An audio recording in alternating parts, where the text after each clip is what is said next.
안녕하십니까. 신인균의 국방TV 시큐리티 뉴스입니다. 자, 오늘도 우크라이나 전황 알려드리도록 하겠습니다. 자, 우크라이나 군의 대반격 공세가 예고되고 있는 가운데 이 러시아군이 러시아 본토, 그러니까 우크라이나와의 국경 바로 건너편에 있던 러시아 본토에 있던 예비 부대들을 모처로 이동시키기 시작했습니다. 그래서 이 군단급 예비 부대가 모처에 배치가 되는데 거기가 어딘지, 자 그러면 우크라이나군의 주공을 러시아는 어디로 판단하는지, 혹시 여기가 주공이 아니고 여기는 페이크고 다른 데가 주공인지, 뭐 이런 것들에 따라서 정보 판단에 따라서 러시아군이 확 무너질 수도 있고 버텨나갈 수도 있고 뭐 이런 거죠. 어떤 상황이 벌어지고 있는지, 러시아는 어디를 주공으로 판단하고 있는지 보도록 하겠고요. 자, 이런 가운데 러시아가 어마어마한 재정 적자를 지금 올해 들어서 기록하고 있는 가운데 중국에게 먹히는 거 아니냐, 이런 예상도 있는데요. 보도록 하겠습니다. 신인균의 국방TV 구독, 알림, 좋아요 눌러주십시오. 자, 병력 630명의 러시아군이 죽었다라고 우크라이나 총참모부가 밝혔습니다. 전차 1대 격파, 장갑차 6대 격파, 차량 6대 격파, 특수장비 2대 격파, 야포 2문 격파, 무인항공기 8대 격추 등의 전과가 있는데, 보시다시피 장비들은, 기계와 장비들은 아주 적습니다. 오늘은 뭐 포도 적네요. 많은 병력의 손실에 비해서 거의 뭐 장비 손실은 별로 없다라고 해도 과언이 아닐 정도로 장비가 적습니다. 그런데 병력은 2개 대대급은 되지요. 자, 결국 이 4개 방면에서 공세를 취했는데, 어제는 불레다르가 있었죠. 그런데 불레다르 한번 치고 러시아가 이제 빠졌나 봅니다. 안 되니까. 그래서 4개 방면에서 공세를 취했는데 주로 보병들로만 계속 또 갈아넣고 있다라는 걸 알 수가 있고요. 자, 이런 전과 바탕으로 전선 상황을 보겠는데, 자, 우크라이나 총참모부가 러시아가 4개 방면에서 60회 공세를 시도했고 모두 실패했다. 자, 어제 같은 경우에는 5개 방향에서 공세를 했죠. 그런데 오늘은 불레다르 빠졌습니다. 불레다르는 그저께 우크라이나군이 한번 확 치고 들어갔었죠. 파블리우카 쪽으로. 그랬더니 이제 러시아군이 여기다 3개 여단 집어넣고 뭐 이런 식으로 해서 이 근접 항공지원, 공격 헬기까지 동원해서 막아내는데, 그래서 우크라이나 전차 2대 그리고 장갑차 하나 격파하고 뭐 이런 식으로 했는데, 그래서 내친 김에 우크라이나군을 몰아내기 위해서 불레다르 쪽에서 공세를 폈고, 그리고는 이제 하루 만에 그쪽 공세를 끝내고 나머지 4개 바흐무트, 아우디우카, 마린카, 다 이제 도네츠크시 바로 외곽이죠. 그리고 북쪽의 크레미나, 이렇게 4군데에서 60회 공세를 했고 다 실패했다. 그리고 EU가 공동 탄약 구매 사업을 하기로 했는데, 그게 이제 100만 발 사기로 했죠. 155mm 포탄급 탄약 100만 발을 사기로 했는데, 그리고는 이제 우크라이나 지원해주고 장애들도 급한 거 좀 채워넣고 그러기로 했는데, 일부 회원국의 반발로 지금 지연되고 있다, 못 사고 있다, 이 말입니다. 그 회원국은 바로 독일과 프랑스입니다. 독일, 프랑스가 뭐냐? 야, 우리 돈으로 지금 하는데 우리가 외부에서 사오는 게 맞냐? 예를 들어서 한국이나 이스라엘 이런 데 사오자 한 거죠. 빨리 줘야 되니까 우크라이나에. 그런데 독일, 프랑스는 우리 돈인데 우리가 만들어야지. 무슨 소리야? 아니, 여기 지금 탄약 생산 능력도 없으면서 뭐 언제 만든다는 겁니까 지금? 그렇게 해서 아직도 100만 발은 고사하고 스타트도 안 됐다라는 거예요. 그러니까 이제 우크라이나 장관이 어떤 곳에서의 지연은 다른 어떤 곳에서의 생사와 직결된다라고 정말 안타까움을 토로했습니다. 프랑스, 독일, 니들이 그따위 소리 하느라고 우리는 지금 죽어가고 있다라는 안타까운 말을 하고 있습니다. 표정 보십시오.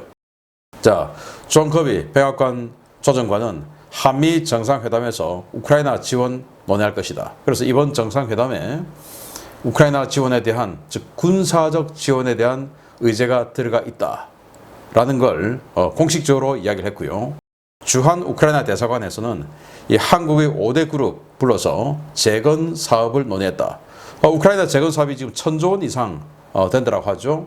최저 850조에서 1,000조 원 이러는데, 여기에 삼성, 그리고 현대자동차, LG, SK, 롯데, 이렇게 5개 그룹과 함께 재건 사업 어떻게 동참할래? 니들이 할 수 있는 건 뭐냐? 이런 거 논의했다고 해요. 자, 그러면 재건 사업에 우리가 들어가서 열매를 따먹으려면 경쟁에서 이길 수 있는 뭔가 실적이 있어야 되겠죠.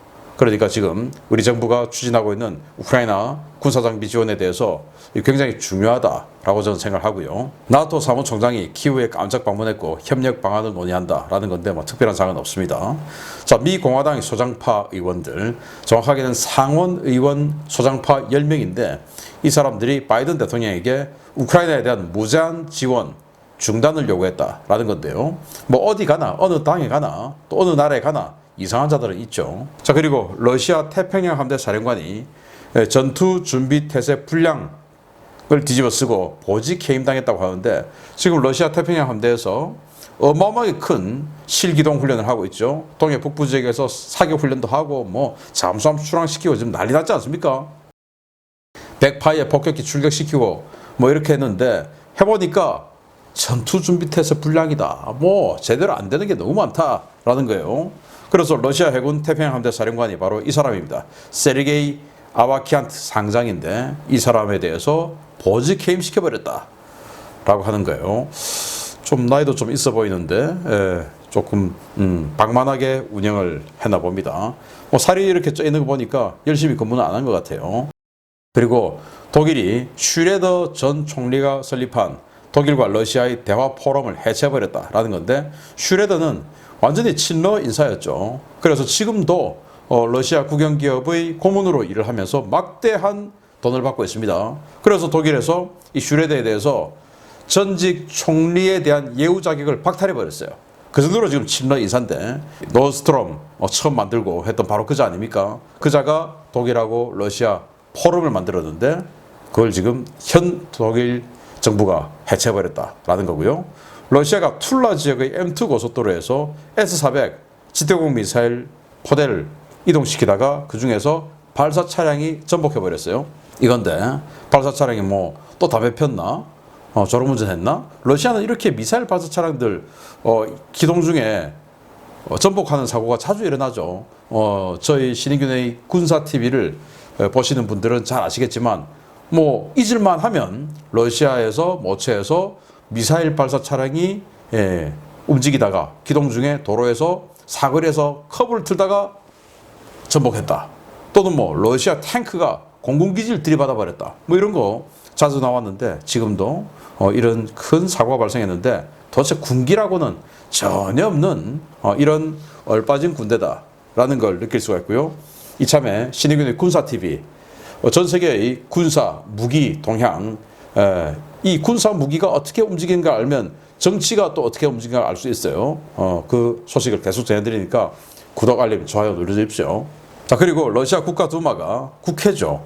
바그너 용병 참전용사에 대해서 이 참전용사 지위를 부여하는 법을 통과했다. 그래서 다른 용병 집단들 뭐 예를 들어서 최근에 생긴 뭐 짜르이 울프라든지 이런 거 말고 바그너 그룹에 대해서는 이 참전용사 지위를 부여하자라는 법을 통과했는데 저는 이거는 맞다고 봅니다. 바그너가 뭐 옳다 그르다를 떠나서 러시아 입장에서 보면 일단 처음부터 같이 싸웠으니까 그리고 단일한 이 지휘 체계에서 보급을 받고 명령을 내리고 했으니까 이거는 맞지 않나 싶습니다.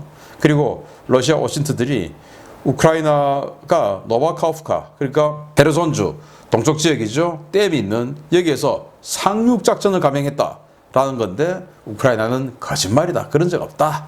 라고 이야기를 했고요. 자, 이런 전선 상황 바탕으로 주요 소식 들어갑니다. 첫 번째입니다. 극심한 재정난에 시달리며 예비군을 PMC로 내던지고 있는 러시아 정부가 당초 알려진 것보다 훨씬 심각한 재정난을 겪고 있으며 현재와 같은 추세가 계속될 경우 파산할 수도 있다는 경고가 나왔습니다. 정부 지출은 계속해서 늘고 있는데 세수가 이를 감당하지 못하고 있습니다. 우크라이나 전쟁이 장기화되면서 러시아 정부의 재정 지출은 기록적인 수준을 보이고 있으며 에너지 판매에 높은 의존도를 보이던 정부 수익 구조가 악화되며 재정 붕괴 위기로 내몰리고 있다고 러시아 독립 언론 에이전시 뉴스가 현지 시각 4월 21일 보도했습니다. 매체는 러시아 연방 재무부 자료와 익명을 요구한 경제학자들을 인용해 러시아가 4월 17일 기준으로 2023 회계연도 예산 가운데 3분의 1을 이미 지출했으며 올 연말까지 재정 상태를 안정적으로 유지하려면 앞으로 1일 지출을 40%씩 삭감해야 하는 상황이라고 전했습니다. 이 매체가 인용한 러시아 재무부 자료에 따르면 지난해 연말 통과된 2023 회계연도 연방 예산은 29조 8,800억 루블, 한화 약 486조 4,640억 원 규모인데요. 이 예산 가운데 약 3분의 1인 10조 1,400억 루블, 한화 약 165조 원이 4월 17일까지 지출된 것으로 드러났습니다. 문제는 이 기간 중 연방정부 세입이 급격히 감소했다는 것인데요. 올해 1월 1일부터 4월 17일까지 연방정부의 세수는 5조 4천억 루블로 작년 대비 21% 감소한 것으로 나타났습니다. 재무부는 세수 감소가 석유 가격 상한제 등의 제재 조치로 러시아의 에너지 수출 수입이 크게 감소한 탓이라고 보고 있는데요. 실제로 러시아 연방정부 수입의 45%를 차지하는 에너지 수익은 전년보다 크게 감소한 것으로 보도되고 있습니다. 러시아 재무부가 공식적으로 발표한 1분기 재정적자는 2조 4천억 루블, 한화 약 39조 원 규모인데요. 4월 17일까지 실제 적자는 4조 7,400억 루블, 한화 77조 7,167억 원에 육박하고 있습니다. 에이전시 뉴스는 연방정부 지출이 4월부터 급격히 증가하기 시작했는데 4월 1일부터 4월 17일까지 무려 2조 1천억 루블이 지출되어 하루 평균 1,220억 루블이 사용된 것으로 나타났다라며 올해 예산 29조 8,800억 루블 중 남아있는 예산으로 연말까지 버티려면 앞으로 하루 평균 지출을 40%씩 삭감해야 하지만 이것은 현실적으로 불가능하다라고 평가했습니다. 재무부는 극심한 재정적자를 해결하기 위해 주요 대기업들을 대상으로 2,500억 루블, 한화 약 4조 원에 달하는 규모의 일회성 긴급세를 부과하는 방안을 추진 중인데요. 에이전시 뉴스의 이번 기사를 자문한 익명의 경제학자들은 이 조치가 일회성으로 끝나지 않을 것이며 향후 러시아 경제에 대단히 심각한 악영향을 미칠 것이라고 경고했습니다. 주목할 만한 것은 올해 29조 8,800억 루블 가운데 3분의 1에 해당하는 약 10조 루블, 한화 약 162조 원이 예산 공개가 거부된 비밀 예산으로 분류됐다는 것입니다. 기사를 접한 러시아 소식통들은 일선에 제대로 된 보급이 이루어지지도 신형 장비가 공급되지도 않는 상황에서 천문학적인 예산이 비밀 예산으로 분류되어 집행되고 있는 것에 문제를 제기하고 있는데요. 아무래도 이 예산 전쟁 특수를 맞이해 한몫 챙겨보려는 실로비키들의 주머니로 들어가는 것이 아닌지 모르겠습니다. 러시아가 올 1분기 지금 어마어마한 재정적자를 기록했다라는 소식이 들어왔는데 4월 17일까지 한화 약 77조 7천억 원이 적자를 기록했다. 세수가 적게 들어오는데 지출은 어마어마하게 늘어나고 이런 상황이다. 그런데 이런 상황에서 지금 올해 전체 예산의 3분의 1 정도인 162조 원 정도가 영수증 없는 예산이다. 그 말은 이제 전쟁 비용에 상당히 들어간다 그 말이겠죠. 그런데 전쟁 비용에 영수증 없이 들어간다. 이 말은 뭐 어마어마한 분량으로 옆으로 사이드로 흘려가지고 누구의 호주머니로 왕창왕창 들어갈 가능성이 높다. 그 대가로 러시아 젊은이들은 전방에서 월급도 못 받고 정말 비참한 복식을 하고 장비를 가지고 굶어 죽고 맞아 죽고 총 맞아 죽고 파편 맞아 죽고 동상 걸려 죽고 이러고 있다라는 거 아니겠습니까? 이 실로비키 파벌 즉 군부 권력자들을 살찌워 주고 있다. 이 전쟁이 라는 겁니다. 자, 그래서 이 러시아가 이렇게 경제 위기, 예산 위기를 맞고 있는데 여기 이제 이 텔레그램을 통해서 링크가 들어온 흔적이에요. 이렇게 해서 기사 링크가 들어왔는데 지금은 아마 러시아 정부에서 전부 그 기사를 삭제했나 봅니다. 지금 이렇게 텔레그램 자료는 있지만 안으로 링크에 타고 들어가면 그 기사를 볼 수는 없어요. 근데 이제 저희들은 이제 봤고요. 자, 그래서 뭐 MBC, 매일경제, 서울경제 이런 데서 1월 달부터 쭉 지금까지 러시아가 이러다가 중국 경제의 식민지화가 되어가나 라는 우려를 계속하고 있어요. 이게 뭐냐? 최근에 태평양 함대, 아까도 뭐 보직해임 당했다고 말씀드렸는데 러시아가 중국에게 야, 우리 이 정도 능력 되니까 이들이 대만 치러 갈 때 일본, 미국 이거 우리가 상대 좀 해줄게, 맡아줄게. 그러니까 우리 매력점 있잖아 아직도. 그러니까 우리 좀 지원해줘. 이제 이런 건데 결국 그동안에 중국이 펼쳐왔던 1대1로 사업을 보면 그렇습니다. 좀 어려운 나라들에게 접근해서 돈을 빌려줍니다. 그리고는 점점 더 많이 빌려줍니다. 그리고는 친중 이 리더들을 만들죠. 그렇게 해서 왕창 빌려주고는 결국 그 해당 국가의 항만, 공항, 철도, 발전소 이런 것들을 모조리 그냥 고혈을 확 빨아버리고 그 나라는 빈껍데기로 만들어버립니다. 러시아 그렇게 되지 않을까요?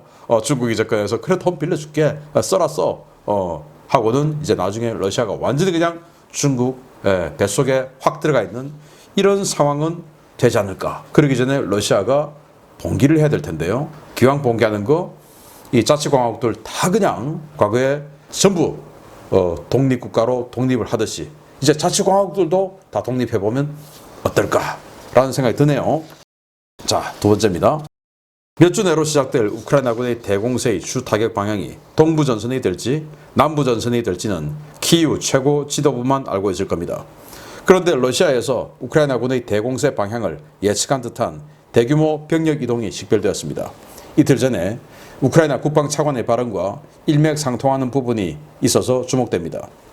러시아가 우크라이나 동부 지역과 국경을 맞대고 있는 벨고로드주와 보로네시주에 배치되어 있던 주요 병력들을 우크라이나 동부 지역으로 대거 이동 배치했으며 우크라이나가 지난해 가을 대공세를 통해 탈환한 쿠판스크 일대에 러시아군 대부대가 집결하고 있다고 복수의 워싱턴 소식통이 현지 시각 4월 21일 리포트했습니다.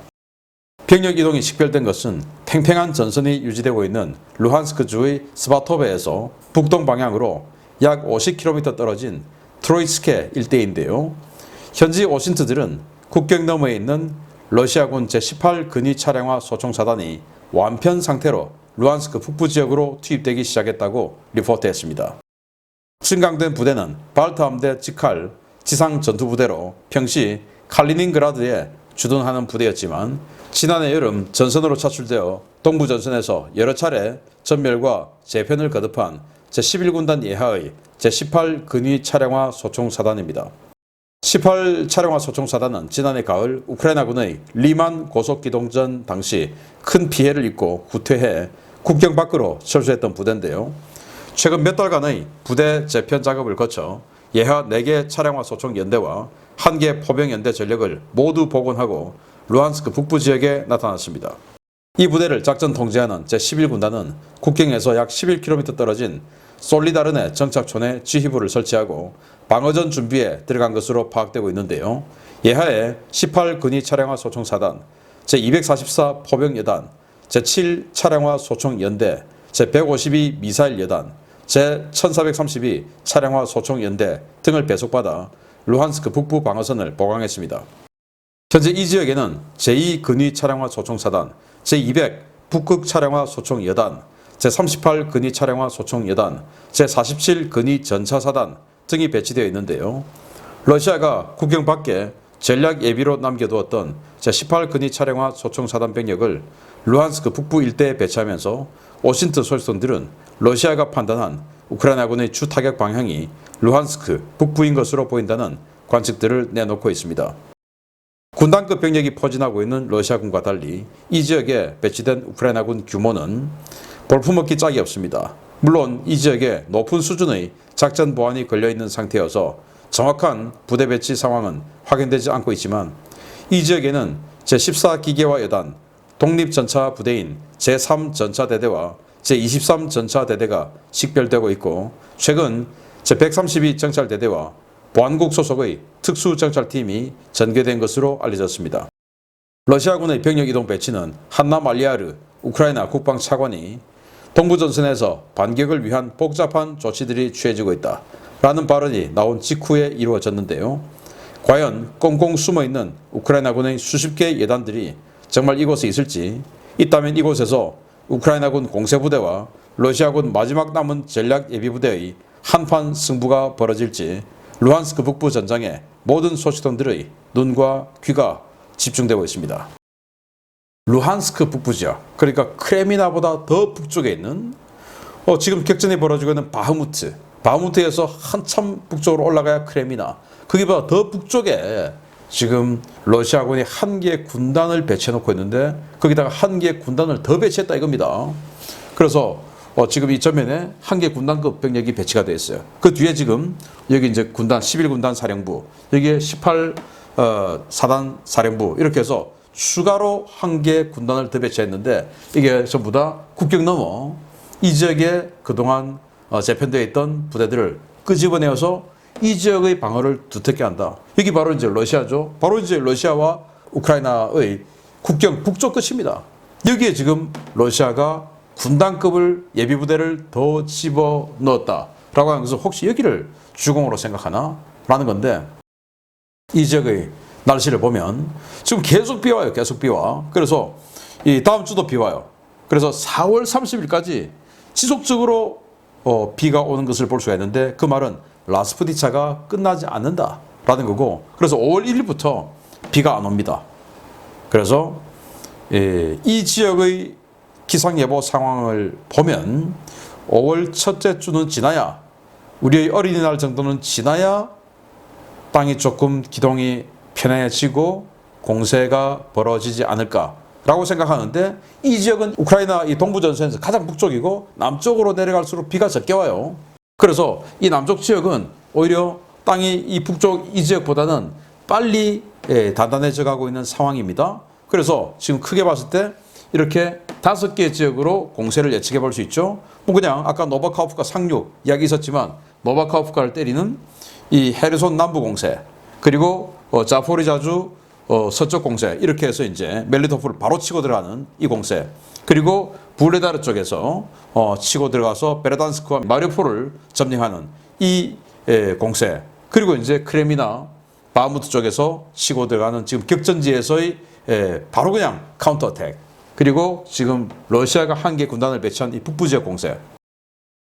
프리고진이 우크라이나군이 벨고로드를 점령할 것이다, 이렇게 예측을 했지 않습니까? 그래서 벨고로드 지역에 뭐 참호하고 뭐 방어선 구축하고 했는데, 이 지역에 배치하는 이 군단급 부대가 바로 이걸 치고 올라가서 벨고로드를 치는, 이거를 염두에 둔 배치는 아닌가라고 생각을 하고, 이 대회전에서 첫 번째, 만약 얘기가 맞다면 첫 번째 격돌에서 러시아가 만약에 예비부대까지 동원해가지고 무너지면 그 다음엔 뭐 예비부대 없죠. 그 다음부터 완전히 하이패스로 넘어가는 거고, 그리고 여기가 주공으로 판단하고 러시아는 여기다가 주 방어부대를 배치를 했는데, 여기는 페이크였고 다른 지역이 만약에 주공이다, 그럼 다른 지역은 뭐 처음부터 그냥 하이패스로 무너질 수밖에 없는 이런 상황인데, 과연 어디가 주공인지 이건 뭐 3명 정도밖에 모른다고 하니까 앞으로 계속 지켜보고 예측해 보도록 하겠습니다. 빨리 땅이 마르기를 바랍니다. 마치겠습니다. 감사합니다.